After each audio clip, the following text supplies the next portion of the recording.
Randy, thank you. And of course, a lot of this happened after the sun went down, and we won't know the true extent of that damage until the sun comes up, but it is clear that that damage is extensive. Yes, let's get right back out to Kelly Rippin live in Logan County. This is nearly an hour north of Dayton. Kelly, we got to see a little bit of what your shot there. Walk us through what you're seeing now after these deadly storms.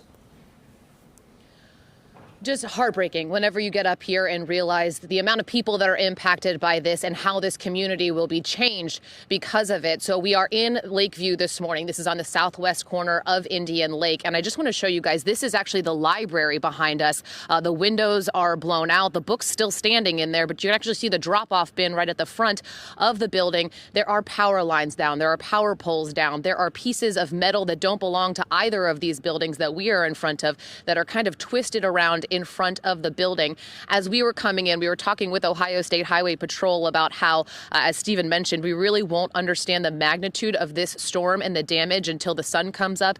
And that's when they say they'll likely be involved in more search and rescue efforts as they head through the day here. We want to give you the information that we do have confirmed this morning. We know at least 6 people were killed, 3 people here in Lakeview, 2 in Midway, which is just a couple miles away from here, and then another person in Orchard Island. Another State Highway Patrol officer telling us that Orchard Island got hit pretty badly as well. The building behind me, this is the power and water building. It's supposed to open at 9 o'clock. Obviously, that's not going to be possible. The flagpole is through the roof. What's left of the roof, you can see some of the trusses that are missing, or I guess you can't see them because they're not there. We noticed trusses from roofs blocks away, and there are people now that are out here this morning getting picked up, getting out of here. They have crew upon crew walking through here. There are flashlights. They're trying to get people out of here. There's concern about a gas leak, so they're making sure that's taken care of as well. You can hear dogs barking and people's pets. They're trying to make arrangements to make sure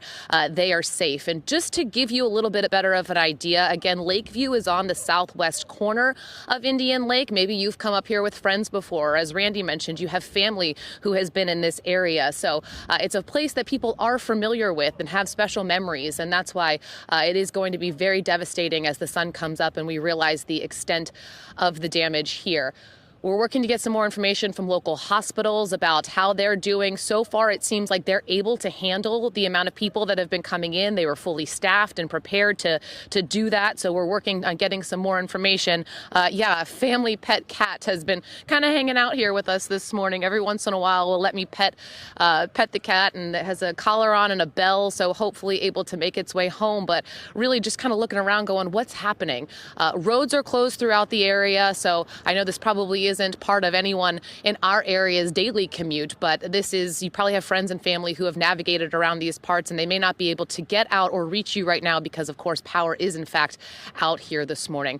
We're making those phone calls. We're trying to get more. We're seeing the folks who are trying to evacuate this morning, and we'll bring you updates as we head through the morning. Kelly Rippin, WLWT News 5.